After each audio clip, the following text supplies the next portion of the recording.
Уважаемые участники конференции Форума доноров, мы приветствуем вас на, пожалуй, одной из самых центральных сессий, которую мы организовываем в рамках ежегодной конференции Форума в этом году. И для меня большая честь... Participants of the RDF Forum, it's a great honor for me to present the moderator for this session, Gleb Prozorov. He will be moderating this section, SDG strategies and COVID instability. COVID versus SDGs. You can send in your questions through the chat room. Gleb, thank you, Alina. First of all, I would like to thank the organizers for the honor of moderating one of the central sessions in the RDF annual conference. I will start with introductions, especially since we have some very impressive names on our panel. Katerina Pogodina, Managing Director at Janssen, which is the pharmaceutical division of Johnson & Johnson. And we have Svetlana Ivchenko, Nornickel, Yulia Mazanova, Director of Social Policy and Corporate Communications, Metallo Invest, Mikhail Arkhipov, Vice President, HR and Management System, and LMK, Alexei Kozlov, Management Board Member at Sibur, and Sergei Grigoriev, Deputy Director, General Director of Public Relations at SUEK.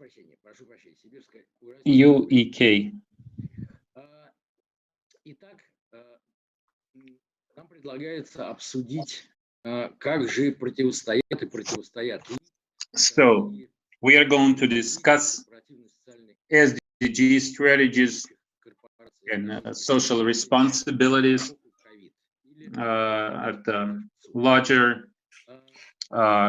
corporations in Russia in the COVID era. So let's start this way. This world is pretty predictable. So I would like to make an analogy, a medical analogy, which seems to be very appropriate today. So one predictable thing is that if you take a frog and you touch its leg with something, the leg contracts. It's a muscle reaction, right? So I remember talking to market people, they all hated me for that, but I think you won't mind. So I hope you're not afraid of frogs. So a frog responds to any kind of touch, and the companies react pretty much the same way. You have to cut your costs. If your revenues drop, you have to cut your costs. There is no other way about it. And today, when we're facing this severe crisis, this is very obvious to everybody.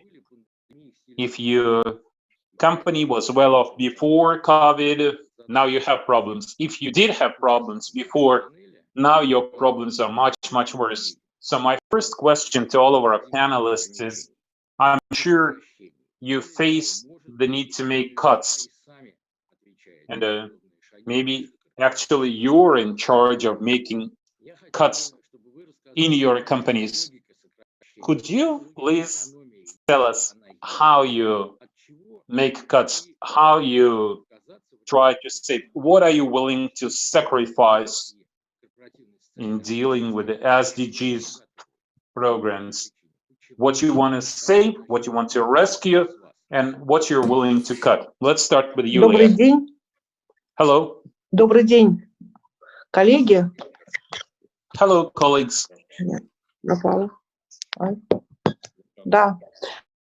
Да, добрый день, уважаемые коллеги.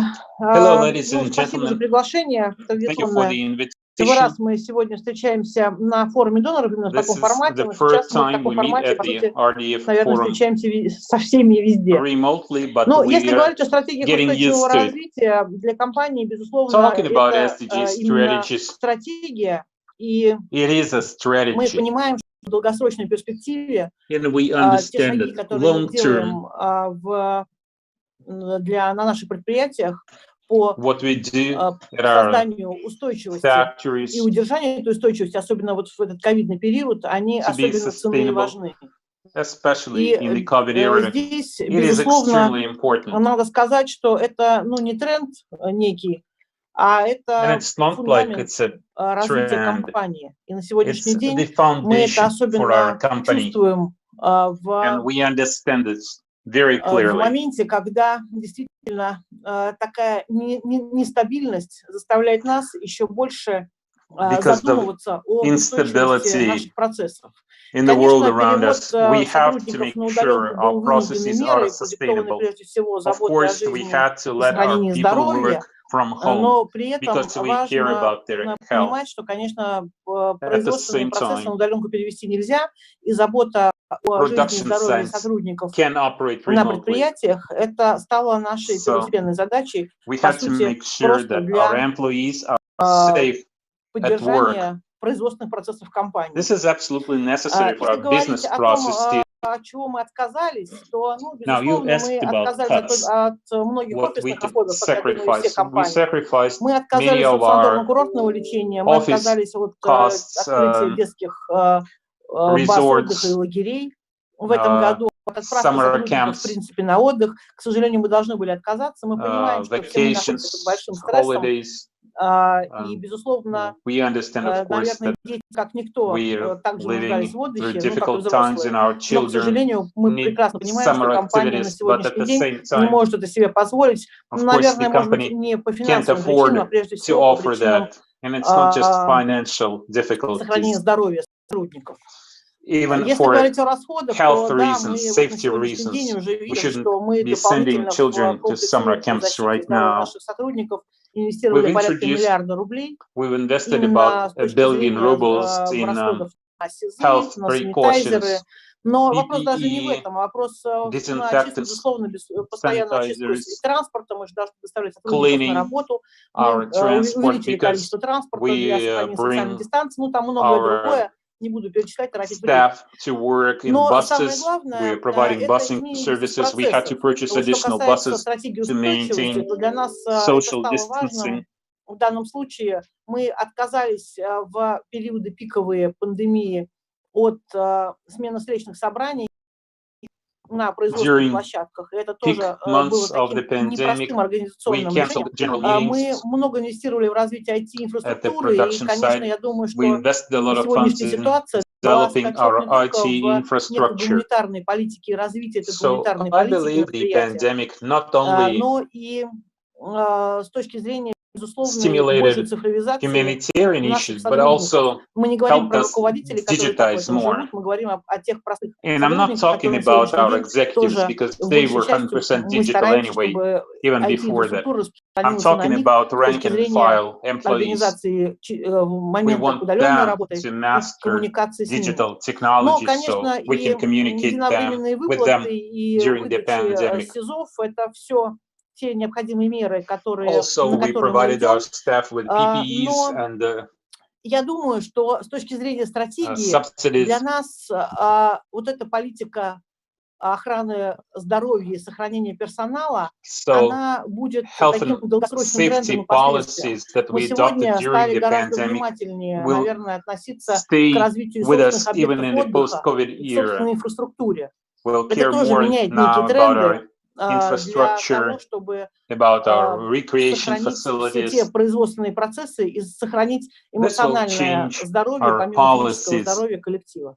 We now hear more about people's psychological condition as well as physical. Thank you. Sergey, to you now. Did you have to make any cuts?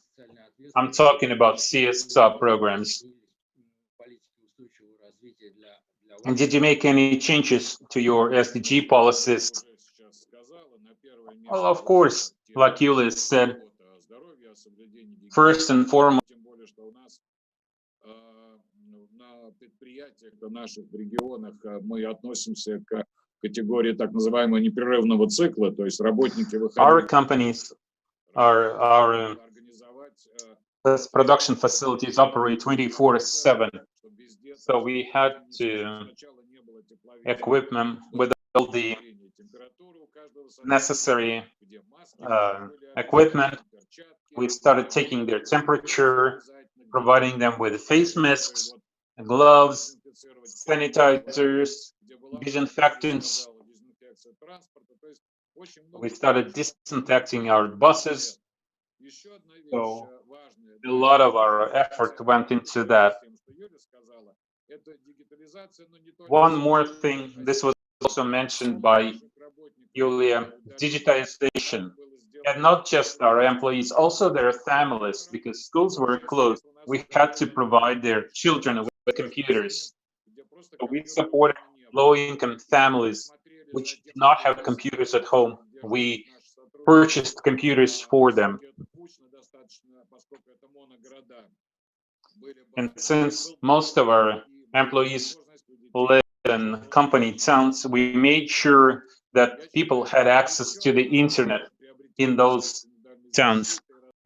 So in addition to purchasing PPE and distributing it among our staff, we made another step.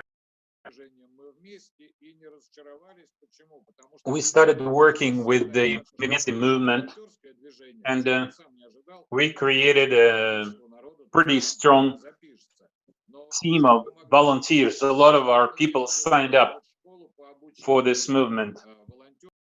So they offered volunteer training for people who deliver food to low-income families, and at the same time, what you need to do to stay safe. We had to sacrifice summer camps. Of course, you realize that it was impossible to have summer camps this year. We didn't pay for any celebrations this year. For example, Miners' Day. Normally, we would invite a lot of pop artists and have a large celebration on Miners' Day. Also, we had to cut some social programs. We had to coordinate this decision with several provinces. And actually, governors in those provinces were grateful to us for purchasing medical equipment, providing medical insurance. We'll have a separate session on provinces later on. Okay, I will not say anything about provinces right now. So basically, we have a very similar situation. One more thing I would like to mention, volunteer movement. I really want to emphasize that we were able to organize food deliveries very quickly and provide plastic covers, plastic wraps for food to make sure it's all safe. This all takes a lot of money and coordination and effort, and we did all that. And our rationale behind all this was this. There's one thing I keep mentioning.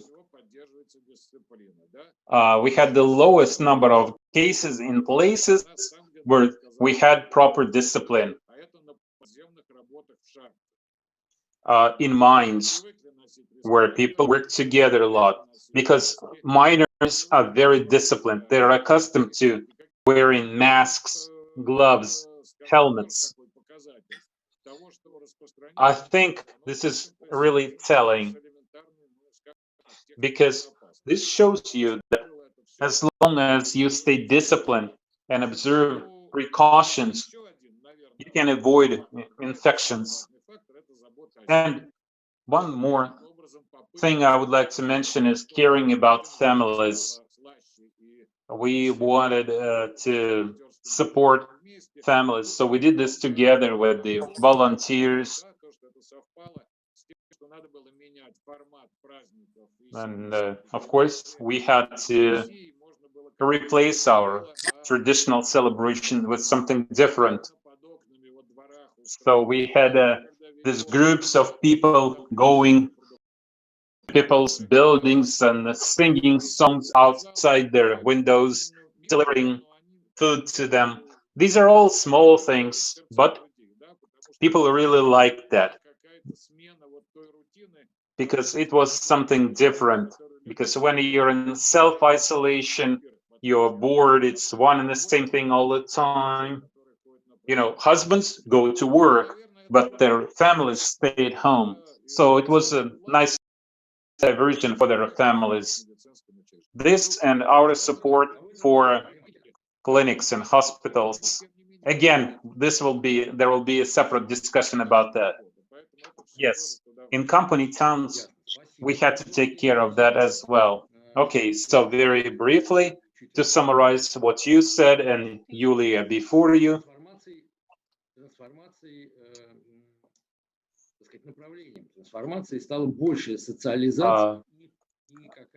your transformation was about socialization. You changed some of your emphasis in your social policies, and you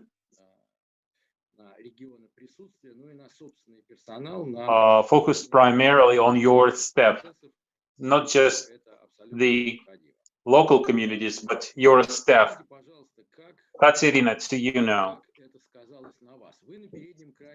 How did this affect you? Because you're at the front line.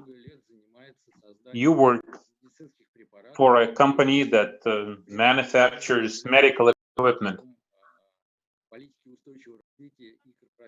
And you also promote SDGs. How did the pandemic affect your work, your sustainability efforts? Thank you, Gleb, for your question. As I was listening to other speakers, I realized that events like the pandemic affect everybody, even companies that operate 24/7. We were the same way. We worked around the clock because people's lives often depend on our performance. We have to deliver pharmaceuticals, for example.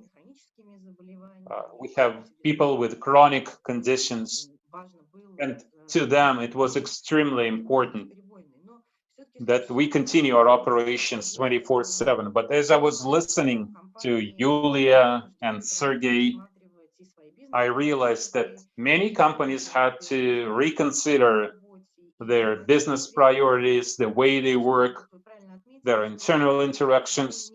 And like you said, of course, this also affected CSR activities. You know, I noticed something. As I was thinking about this matter, I saw a study done by the RDF.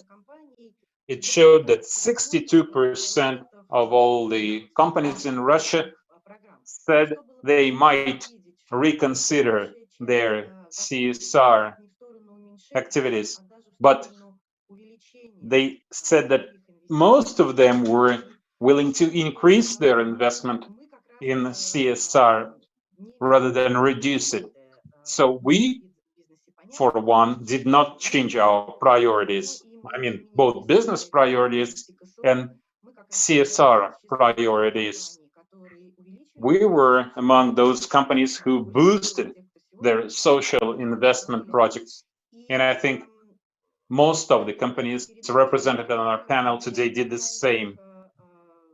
We provided people with financial aid and in-kind aid,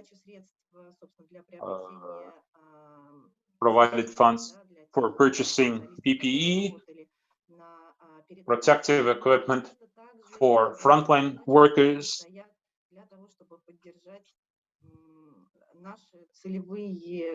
and also we supported our target audiences because we wanted to keep our social programs running.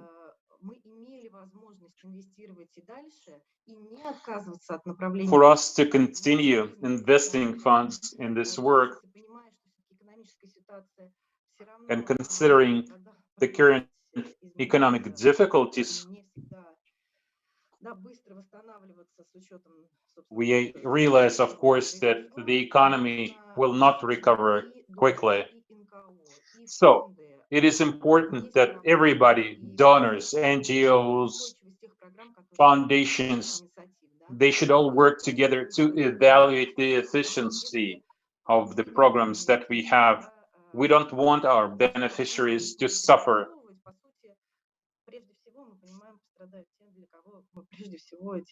Because if we don't have proper evaluation, our beneficiaries will be the ones who will suffer. We may reschedule certain things, reprioritize, because you understand, of course, that funding is limited, and you may need to invite additional donors, not the ones that you're working with now. Maybe look for new partners even. I think it is during such difficult times that we learn to invest in projects that are closely related to SDGs.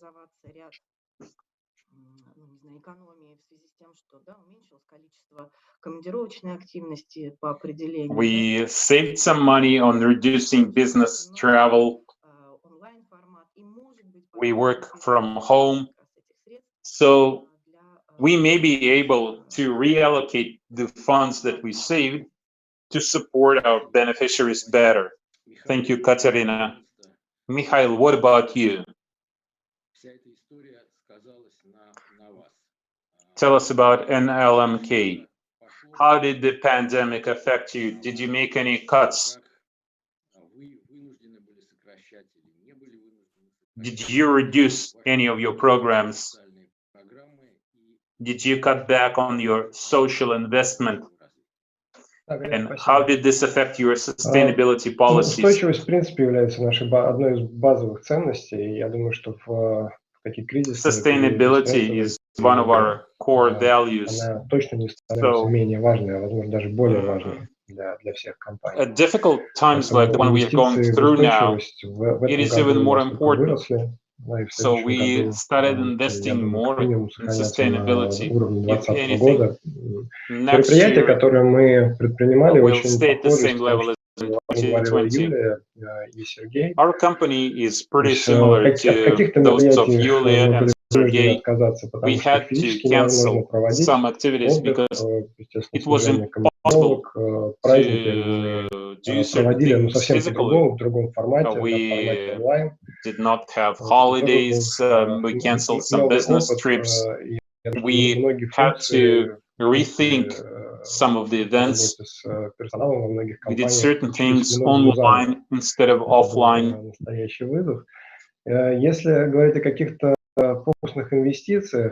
Now, as far as targeted investment is concerned, something that other speakers didn't mention,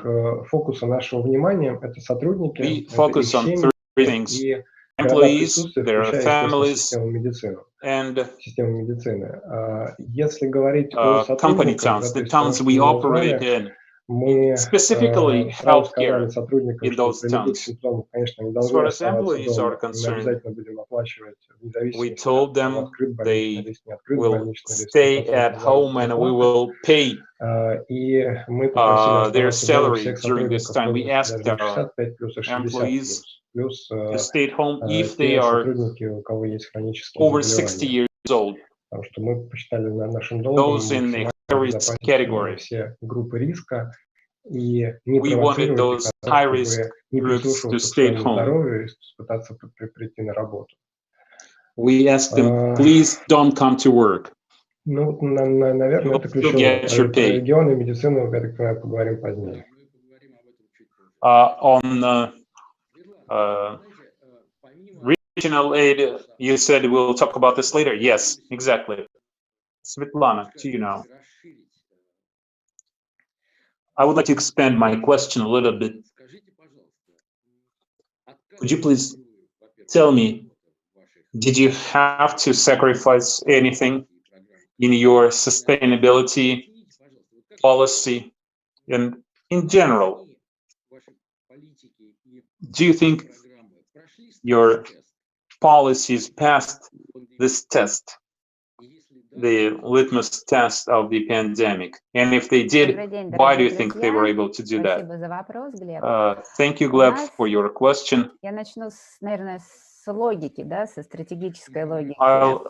start with the strategic program. Our sustainability program is a long-term program. So even though we face some difficult challenges right now, we still stay on course because we realize this affects our company's sustainability long-term. Of course, COVID-19 poses a threat to our business, but that's just one of the threats that we face.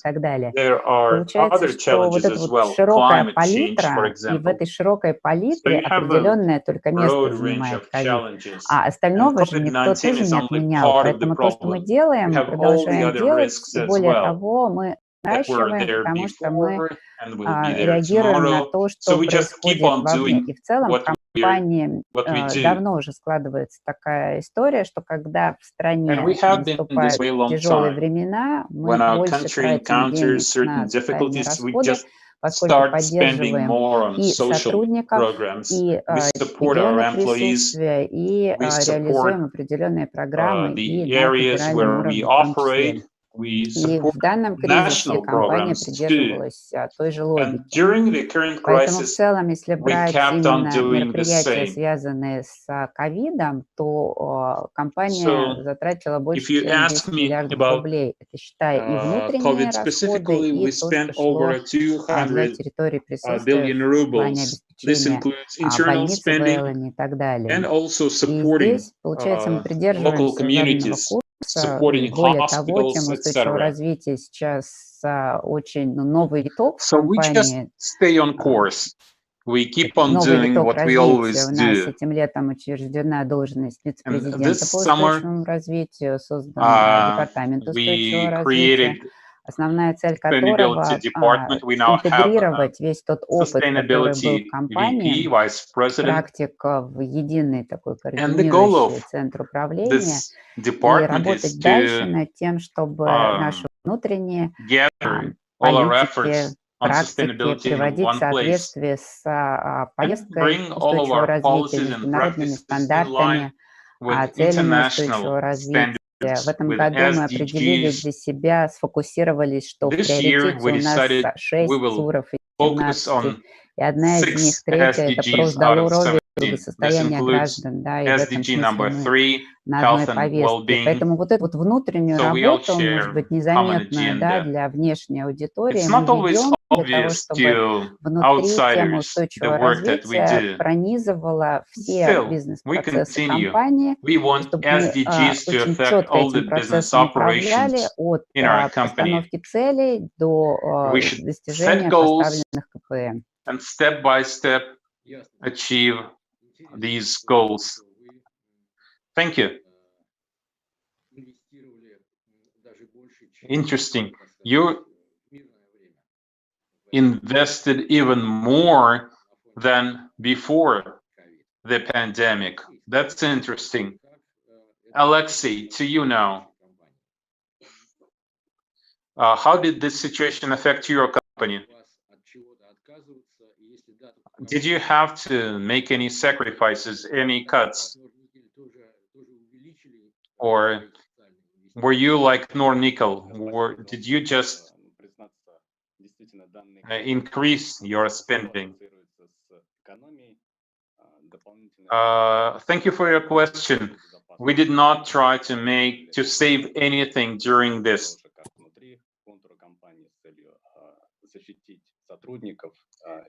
We had to spend more. We had to take care of our employees' health and safety, provide them with PPE and so on.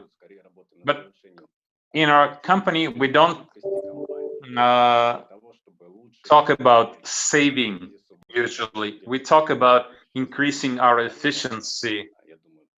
And currently, we face the second wave of the coronavirus. I think in a few months, we are going to have the third wave. I hope not. Well, I would really hate to have a third wave. Well, I hate the second wave too, but we realize that the world is getting a more difficult place to live in. And you have to adapt. You have to make sure your company can respond. Currently, we are facing the pandemic. We have to think about our employees, but there are other crises quite often, and we have to be prepared for those as well. But as we all know, crisis is not always negative. It helps you mobilize. It galvanizes you. It makes you look for new opportunities.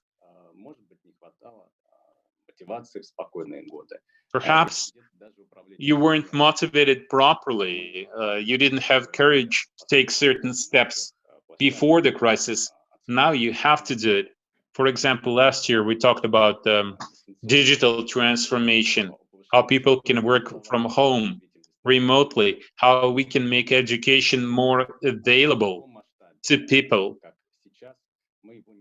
And then the pandemic happened, and we all see how the situation changed dramatically because of that.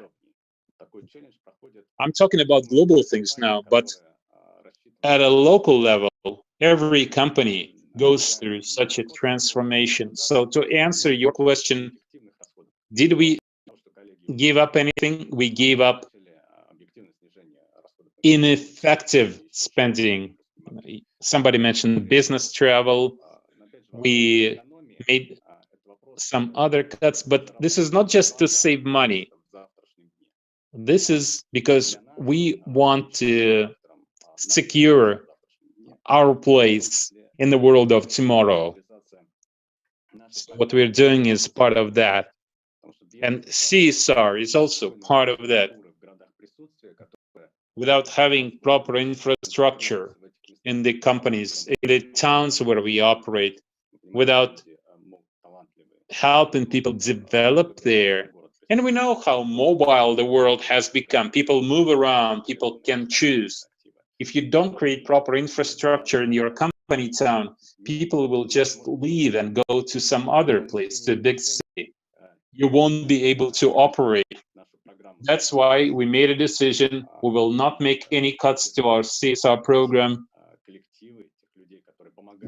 We will support those who help us create a proper cultural environment in the cities and towns where we operate. We decided not to make any cuts.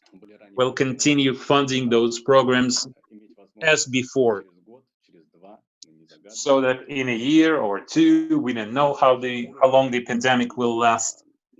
We'll just keep on running, keep on developing those areas. Thank you, Alexei. You mentioned the areas where you operate. So now let's talk about this specifically. Let's talk about company towns. Your corporations really work with the local communities. And I guess your companies were involved in the anti-COVID measures in those areas. So I bet you worked closely with the local authorities. Can you share your experience now? What kind of work did you do? if it's not a secret, maybe you could share some figures how much money you spent on those programs.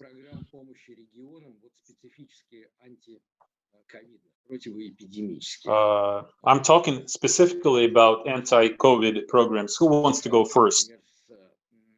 Well, let's go to Mikhail first. Have you had such programs in your company? And tell us about them specifically. Помощи по поддержке регионов, прежде всего в области медицины. Well, it was mostly related to healthcare. Yes, that's exactly what I'm talking about. We purchased some drugs, some medical equipment.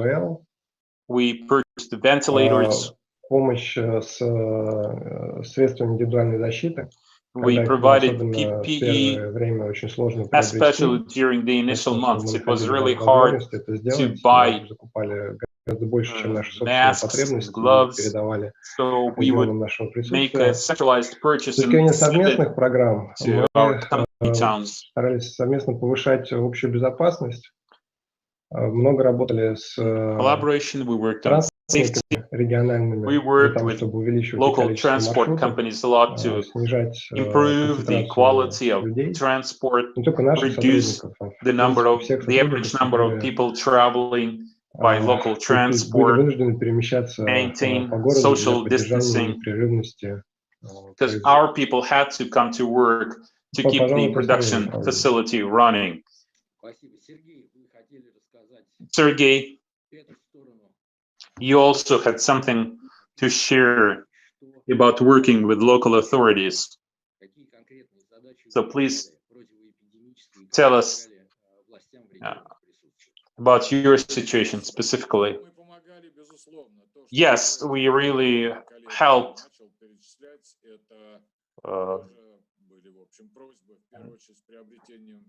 Mostly they asked us to help them purchase some medical equipment, ventilators, X-ray machines. Also, we helped to purchase PPE, and not just face masks and gloves. We also purchased some hazmat suits for frontline workers.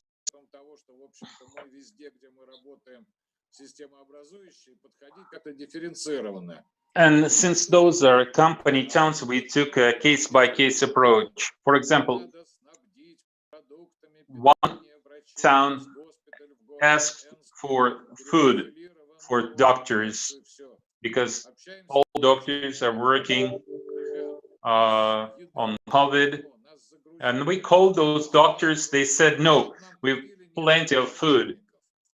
We don't have enough refrigerators to store all the food because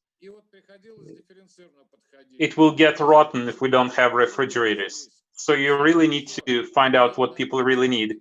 In another town, we asked doctors what they needed. They said, we don't need food. We have plenty of food. If you can do something, please buy a TV set for our recreation room. So it has to be case by case. In some cases, we knew better about the situation than local authorities did, because they would just send out standard letters. Other towns were different. In other towns, like in Novokuznetsk, the governor asked us to help.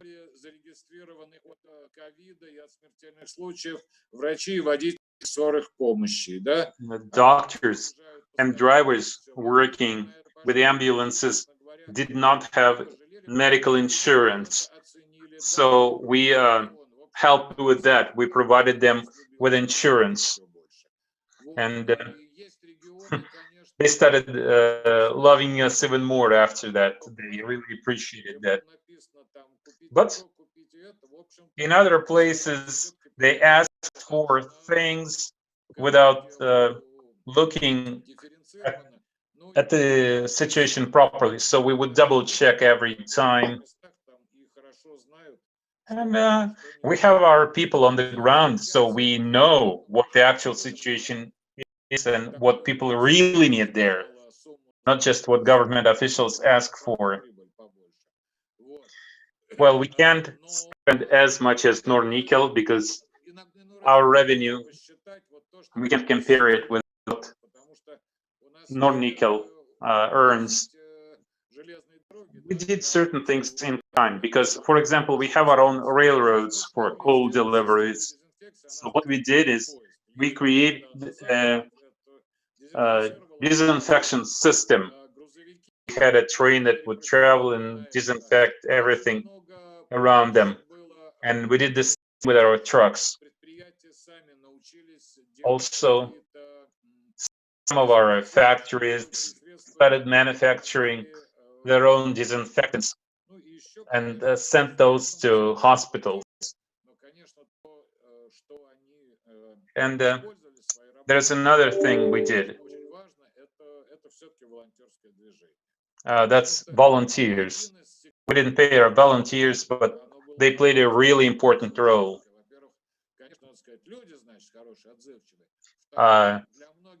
Why it was so successful? Number one, because we have some really good people. And second, when people were in self-isolation, some people did not want to stay at home, so they really enjoyed being volunteers, where you're not locked in your house, where you can go out, talk to people, help others, do something important. That's really great, and we had many people who were interested in volunteering. So you can't put this into money, but these volunteers, they really did some important work.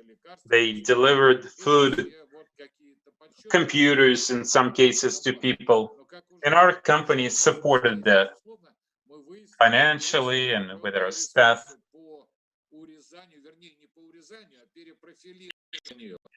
But of course, you can always make some adjustments to your budget and make it more efficient. You mentioned local authorities.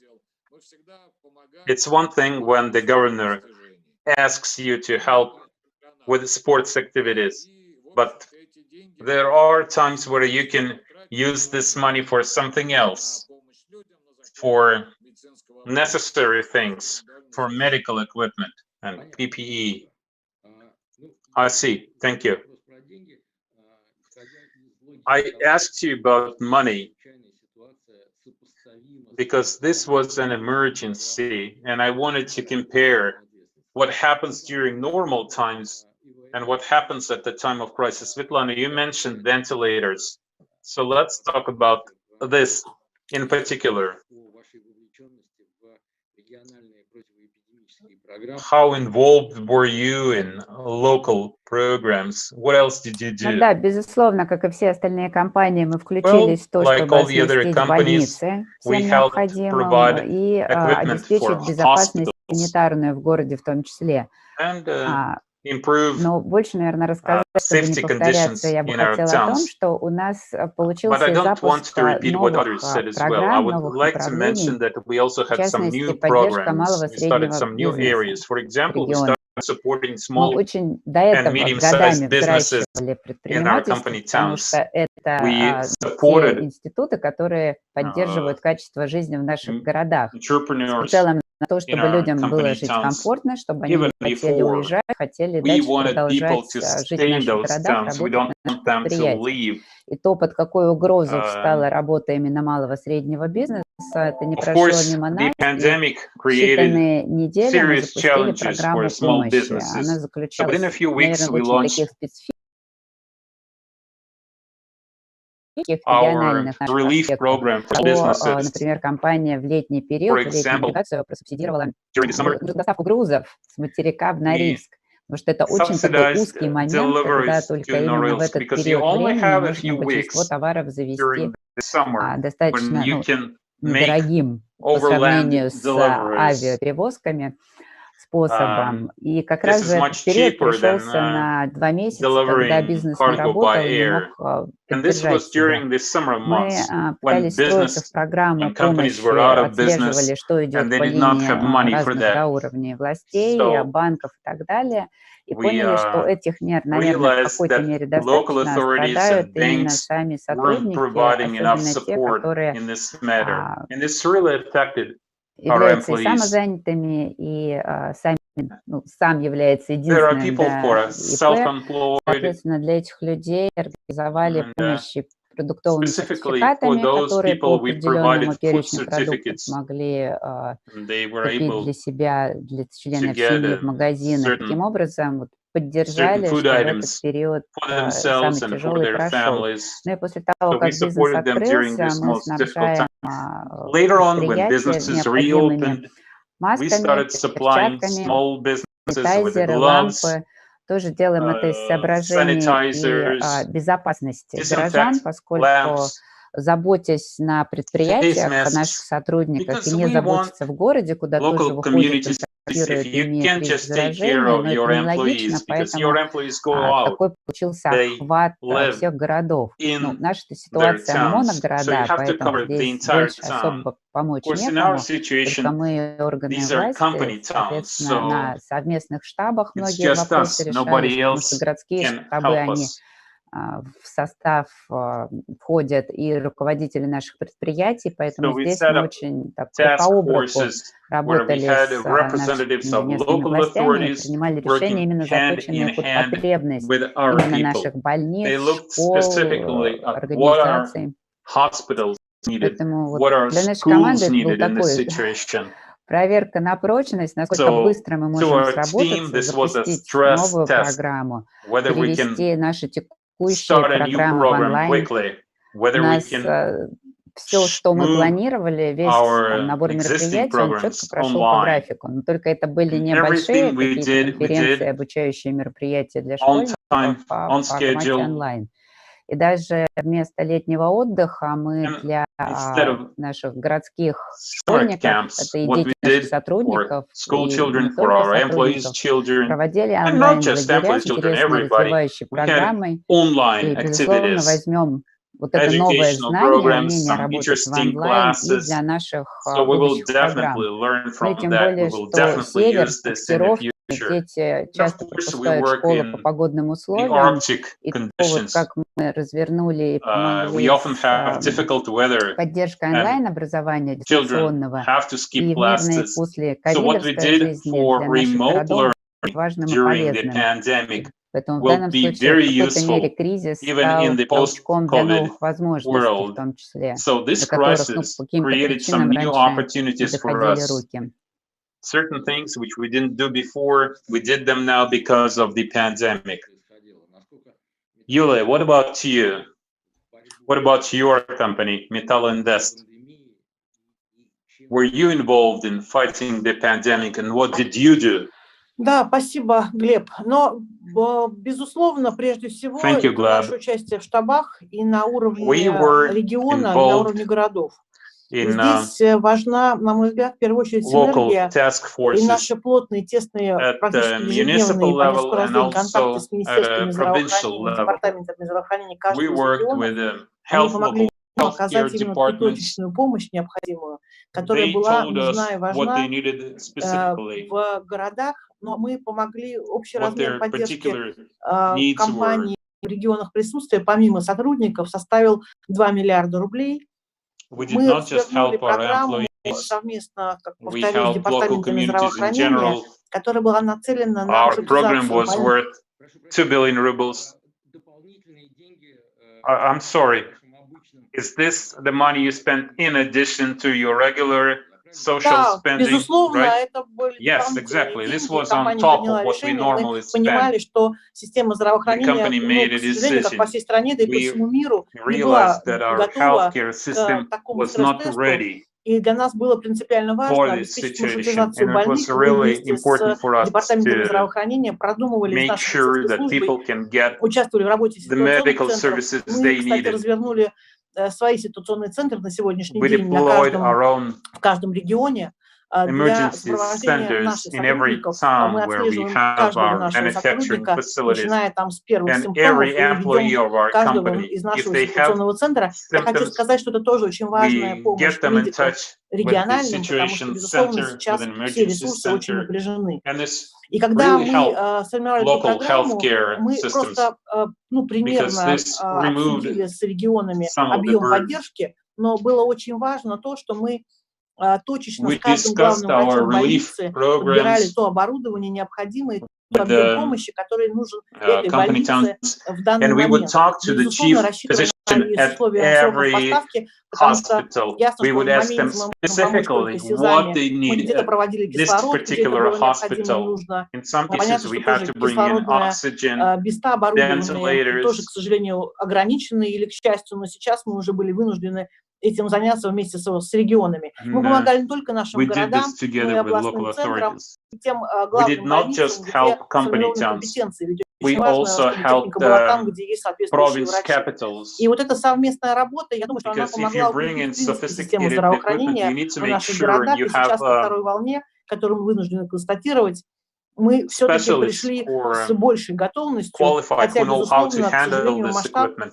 You need to осенний, marry он these two в things. некоторых You need моментах и to have превышает, по крайней specialists, мере, в наших doctors, регионах, and ту equipment ситуацию, которая у нас together. была в мае-апреле. Кстати, касательно помощи, мы еще в наших социальных объектах By the way, развернули I would also like to обсерваторы для mention врачей, что тоже было важно that we нам, deployed в вот такие пиковые special моменты, это было facilities, май, observatories, июнь, we call them, когда for наши обсерваторы doctors помогали врачам справляться с in этой May нагрузкой, and организовывать сменную June. работу в And ковидных this was госпиталях и в красных зонах. really helpful. This really Но, helped безусловно, я doctors не хочу повторяться. Я хочу сказать, что да, keep действительно, providing their волонтерское движение очень services. важно и нужно. Да, мы тоже, конечно же, And I would присоединились к also like to акции mention volunteers. вместе, и наши волонтеры We активно also очень joined the помогали volunteer movement, и малому and our бизнесу, и помогали, в employees принципе, really helped small менее businesses, защищенным слоям населения. and they И все helped цифровые проекты, vulnerable я хочу сказать, что, безусловно, тоже такой categories шаг of вперед, people. потому что одно дело цифровизация корпоративная в компании, а другое дело, когда цифровизация вышла за двери, и сейчас мы уже можем объединять нашими программами разные регионы, проводить большие волонтерские мероприятия, проекты межрегиональные. Это тоже дает сегодняшнему дню и те плюсы, которые мы имеем, помимо всей этой сложной работы, которая идет на сегодняшний день на территории. Но финансово понятно, что это мы вынуждены констатировать дополнительные затраты, но без этого, к сожалению, мы четко понимаем, что компания не преодолела бы эту ситуацию, мы бы не справились ни с тестированием, которое нам необходимо. Кстати, еще очень важный момент работы с подрядчиками. У нас есть как крупные организации подрядные, так и мелкие, которые тоже часто нуждаются и в методической помощи, и в организационной помощи. Our suppliers, they Мы also также needed с ними help. отрабатывали все эти схемы, которые мы So we проработали для worked with себя, our для своих сотрудников, suppliers. по графику. The things that we did for our employees working from home, etc., we also helped our suppliers to make similar arrangements. Alexei, tell us about your interaction with local authorities. Well, it's very similar to what other speakers said.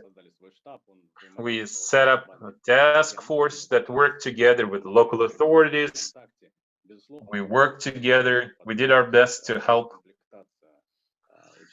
As the first step, we had to purchase some equipment for hospitals. We provided them with face masks, protection suits, equipment. We purchased ambulance cars, ambulance vehicles for some hospitals.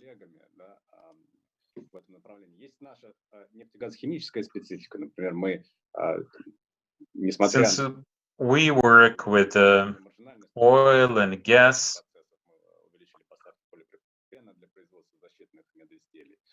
we started providing more petrochemical products that are being used when manufacturing face masks.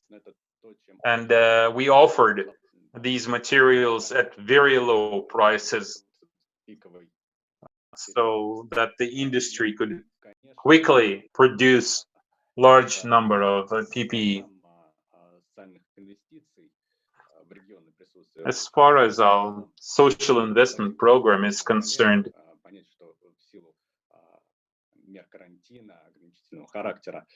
Because of the quarantine, it was impossible to implement certain social projects. So it was really important to take a look at our plans a year or two ahead. And we made a decision not to make any cuts on those programs because we are going to resume them anyway. The reason I asked you about hospitals in particular, how you help local hospitals, is because I want to ask a provocative question. Katerina, if you don't mind, I would like to start with you.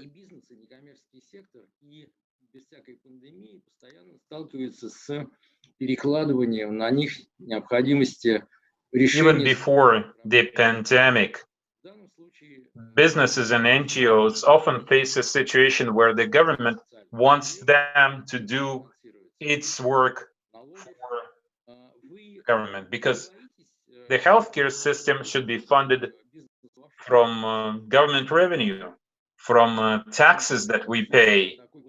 So what do you think about this situation where businesses have to step in?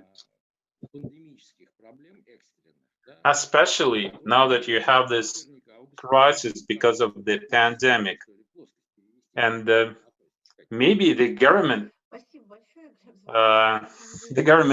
liked this aid mode so much that they may want to make it permanent.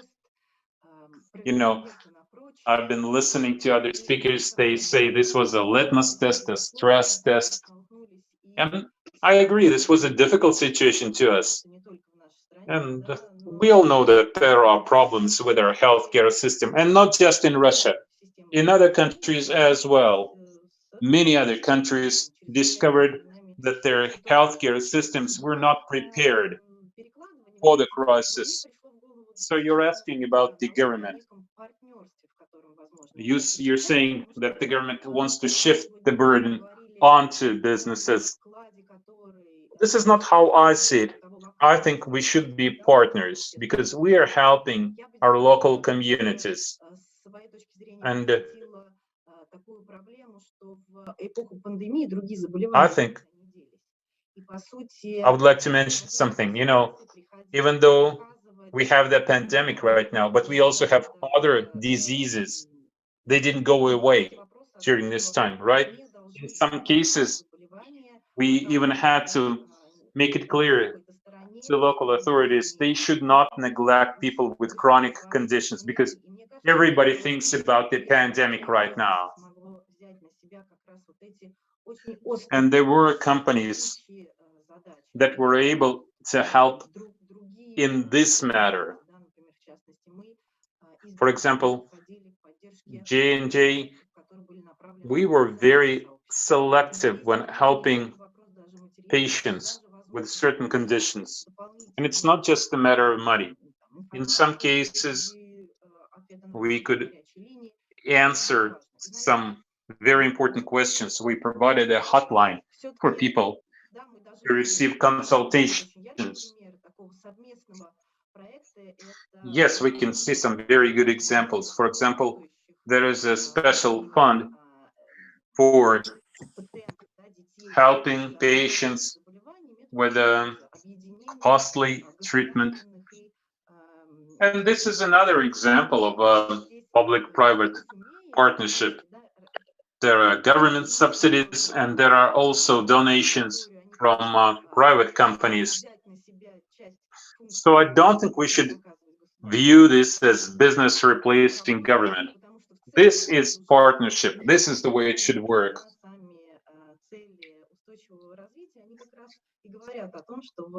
Actually, this is what the SDGs talk about. They talk about this kind of partnership in tackling global issues.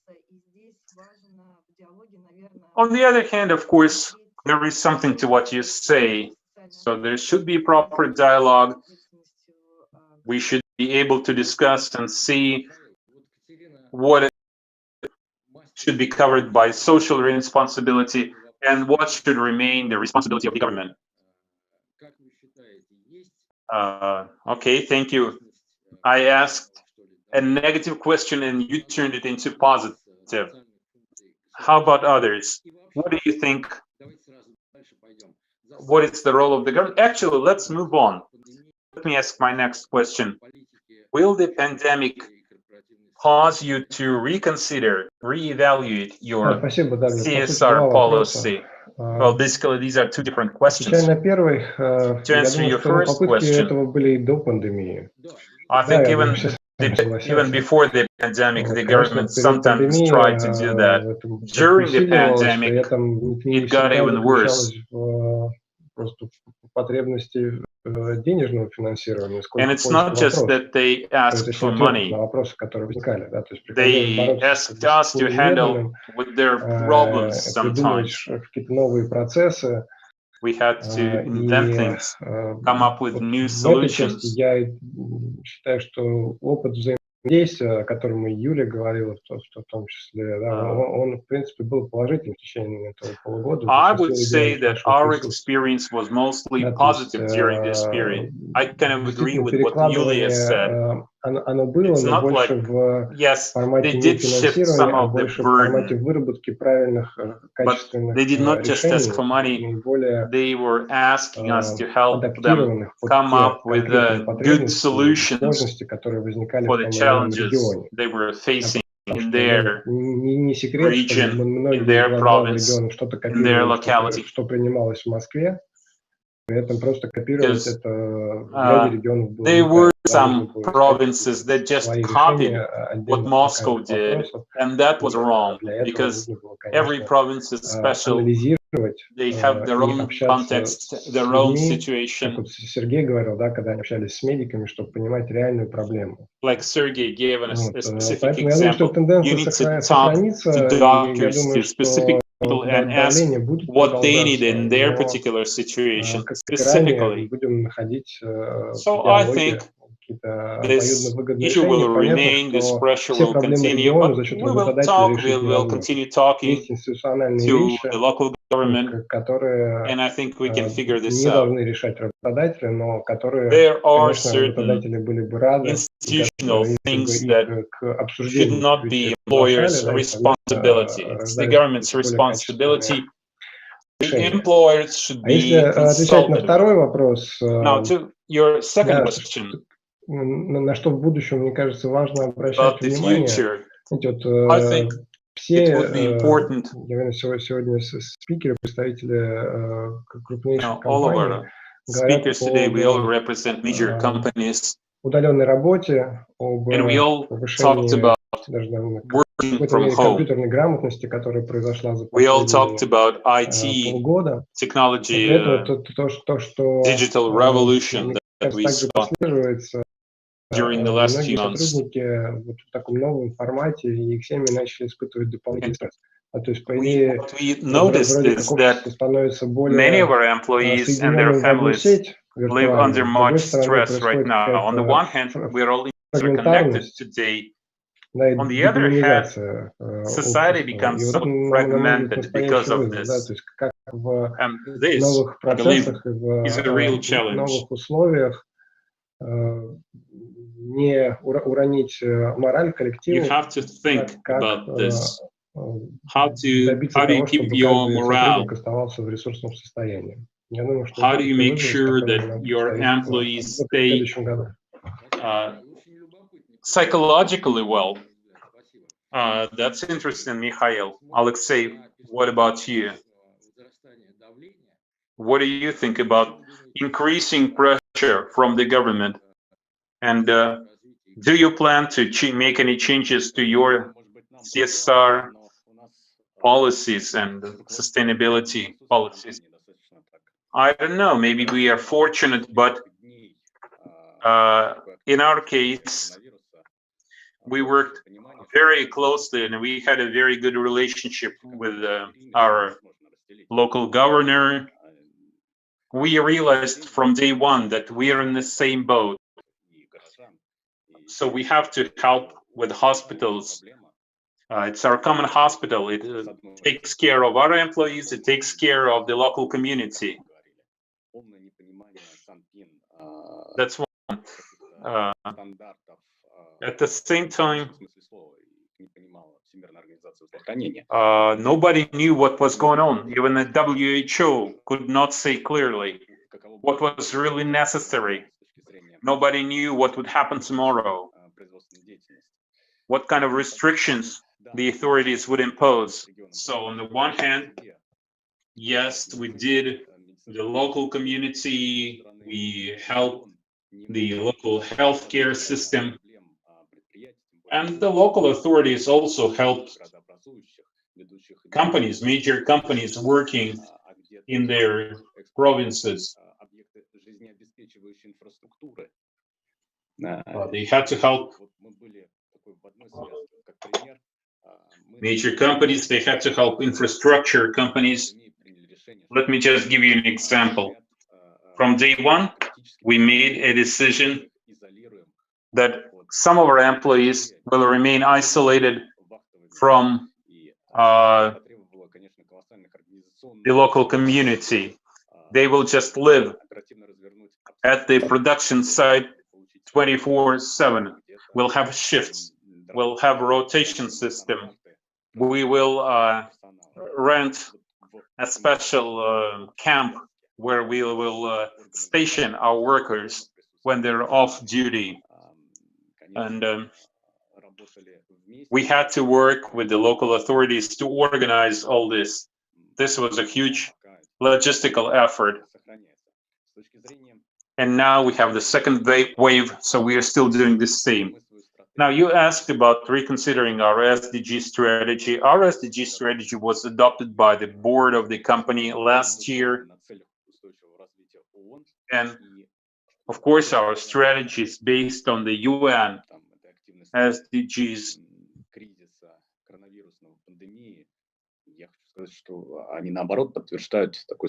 So now, when the initial stage of the pandemic is over, I don't think there is a need for us to reconsider anything. No, all those goals remain relevant. Just like the UN is not going to reconsider its SDGs, this is still all relevant. SDG 3, SDG 11, SDG 17. This is as topical as ever. On the contrary, we see clearly what all those SDGs mean as applied to us specifically now. So we are going to implement our program. If we are going to change it, we will only make it even more ambitious, I would say. We will make even bigger commitments. Okay, Yulia, what about you? What do you think will happen to your sustainability program? Are you going to revise it? Ну, вы знаете, я думаю, что... Да, ну я думаю, что касается политики устойчивого развития, тут обратного пути нет. Пандемия еще раз показала, что именно взаимодействие с заинтересованными сторонами, именно общая нацеленность на результат дает максимальный эффект. Что касается работы с органами власти, то наше соглашение о социально-экономическом партнерстве, мы в нем живем и работаем с 2011 года, как раз показало свою результативность, потому что это та основа, на которой мы можем решать любые задачи. Конечно, в марте мы также посмотрели на наше соглашение, думали о его пересмотре, но поняли, что, по сути, нам просто нужно создать еще одну программу, которую, по сути, мы реализовали по поддержке здравоохранения и по поддержке территорий. Я думаю, что действительно в будущем нам, я совершенно согласна с коллегами, с Михаилом в частности, что нам нужно будет провести еще большую работу по поводу снятия стресса, потому что действительно эта цифровизация всеобщая, она этот стресс накапливает. Мы сейчас, если говорить про плюсы, опять же, то мы научились с нашими администрациями регионов работать в цифровом формате, мы все совещания проводим в онлайне, безусловно. Но что касается местных сообществ, наших сотрудников, семей, то, конечно, этот стресс накапливается. Не хватает просто простого человеческого общения, обнимания. И, безусловно, здесь, когда мы разводили рабочие потоки для сохранения технологических всех процессов и режимов, мы сейчас понимаем, что, может быть, нам нужно, и мы думаем о том, чтобы организовать небольшие мероприятия в тех локальных группах людей, которые так контактируют друг с другом, может быть, не перемешиваясь. Но эти персональные личные встречи, они очень нужны и важны. Безусловно, это тоже часть устойчивости, которая нас поддерживает, я думаю, будет поддерживать и в будущем. А что касается таких корпоративных практик, то, конечно, да, мы развиваем нашу в целом вертикаль устойчивого развития. Мы сейчас готовим онлайн-курс для всех сотрудников по устойчивому развитию, чтобы каждый понимал, что за этими словами стоит, как лично каждый человек может принять участие, может содействовать реализации целей устойчивого развития. И мы сейчас вводим комитет по устойчивому развитию при управлении компанией, который, я думаю, как раз сублимирует все те вопросы экологии, здоровья и устойчивой территории там и так далее. Для того, чтобы быстрее нам двигаться более скоординированно, слаженно вперед. And all the other issues. So we'll keep on moving forward. Thank you, Yulia. I think what you said is very valuable. It's excellent. Sergey, what about you? I would like to add a few words.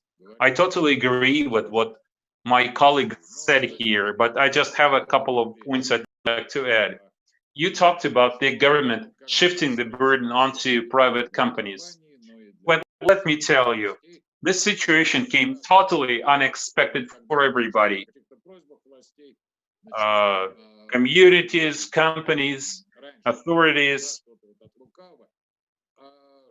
So in the past, sometimes businesses were not happy with this kind of situation. But today, I can tell you, when we communicate with the local authorities, with the municipal authorities, with provincial governments, no, I wouldn't describe as the authorities shifting the burden onto our shoulders. No, we're very happy with the way we work together. And actually, we all learned to work together as a team. So this challenge, they really helped to consolidate all of us. This helped us to learn to work together. And in some cases, I would even say local authorities were very smart and responded to the situation much faster than before. Now, you also asked about sustainability programs. We realized that we will have to make some cuts, and not just because of the second wave. And somebody mentioned that there may be a third wave coming. Well, it's not because of that, it's just because of limited funds. But there's nothing you can do. You still have the budget which was approved before the pandemic. For example, my CSR budget would not be enough for the pandemic, so we did receive some additional funding from the special reserve that our CEO has. Otherwise, you know, my budget was too small for all the expenses we ran into. But we've learned from this situation. The losses sustained by our company and the country in general, these losses will only tell at a later time. Right now, we still have pre-approved budget. So basically, we are happy that we learned to work together with the local authorities productively and effectively.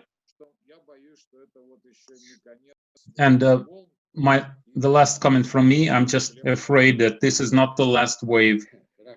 And if it's not the last wave, we may have to revisit your question at a later time. Thank you. Svetlana, what about you? What do you think about the evolution of CSR and sustainability policies Знаете, коллеги, мне кажется, нас ожидает вообще огромная трансформация всего нашего общества, общественных, государственных систем, то, как устроены системы здравоохранения, социальной защиты. Весь мир, все страны столкнулись с тем, что мы не гибрид.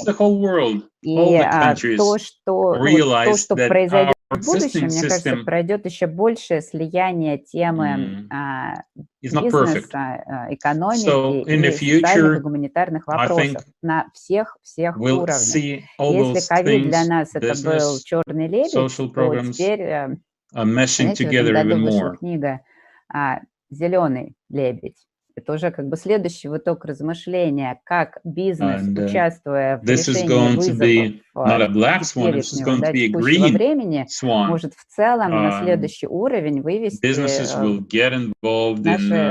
системы. И тот же автор, он был в свое время как автором 3 понятий people, Profit, Planet. Вот сейчас он уходит и говорит: ребята, я был неправ, нужно думать про resilience и regeneration. То есть вот еще большее слияние. Да, мы остаемся ответственными, но нам всем нужно наращивать большую гибкость в ситуации неопределенности и как-то переизобретать себя. И в этот процесс, безусловно, и бизнес будет вовлечен. Более того, ожидается, что бизнес примет более решительную, решающую роль. Поэтому для нас, мне кажется, это окно новых возможностей, как стать другим бизнесом, как тема и устойчивого развития, и ответа на вызовы укрепит нашу долгосрочную стратегию, пронизывать будет все бизнес-процессы внутри. И на ближайшие годы мы точно обеспечены огромное количество работы, чтобы вот это вот все интегрировать в наши стратегии бизнесовые. Thank you very much, Svetlana. This was a very good remark to conclude our conversation. Before I thank all of our speakers, I would like to give a brief overview. I totally agree with what you said. This was definitely a global phenomenon. And this pandemic will cause us to reconsider a lot of things. It will take some time before we fully realize what really happened here, why it happened, how this affects us, and what we need to do about it.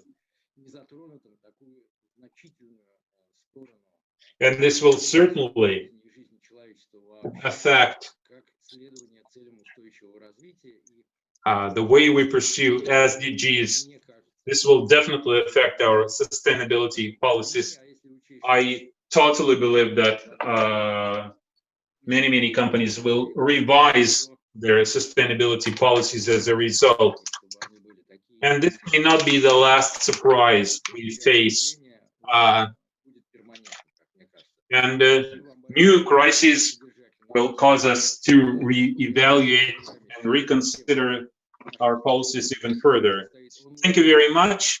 Right now, we'll take an online lunch break, I believe. Right, Sasha? Right. Thank you. I would like to thank you. And we'll have an online lunch break. It will be nice after having such a difficult conversation. We live in this world of uncertainty. I would like to thank all of you for your participation. Let's take a break right now. Thank you. Thank you and goodbye. Спасибо, коллеги.